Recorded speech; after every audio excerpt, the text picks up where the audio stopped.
सारा Gill Bible knowledge house में खुशामदीद। Bible मुकद्दस में से पुरानेतनामा इमसाल की किताब 10वां बाब 14वीं आयत। दना आदमी इल्म जमा करते हैं लेकिन अहमक का मुंह करीबी हलाकत है। I am Bible student Sadia Mir John from SGBKH। I salute you in the Lord.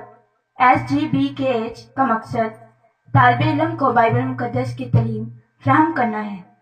आए हमारे साथ मिलकर बाइबल मुकद्दस की तालीम को उम्दा और बेहतर निज़ाम के तहत पुरअमन माहौल में सीखें। हमारी खिदमात इब्रानी ज़ुबान, अंग्रेज़ी ज़ुबान, उर्दू ज़ुबान, मसीही तरीक। शुक्रिया। प्रोग्राम सच्ची बातें, अनवान पाल, हवाला अमाल की किताब 27वां बाब 40वीं आयत। बस लंगर खोल कर समुद्र में छोड़ दिए और पतवारों की भी रस्सियां खोल दी और अगला पाल हवा के रुख पर चढ़ाकर उस किनारे की तरफ चले। आमीन। लफ्ज़ पाल संस्कृत जुबान का लफ्ज़ है।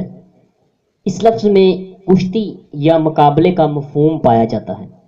वो पर्दा जो हवा भरने के वास्ते नाव या जहाज़ पर लगाते हैं ताकि हवा भर कर जल्दी चले। वो पर्दे जो जहाज़ को हवा के ज़ोर से चलाने के वास्ते लगाए जाते हैं।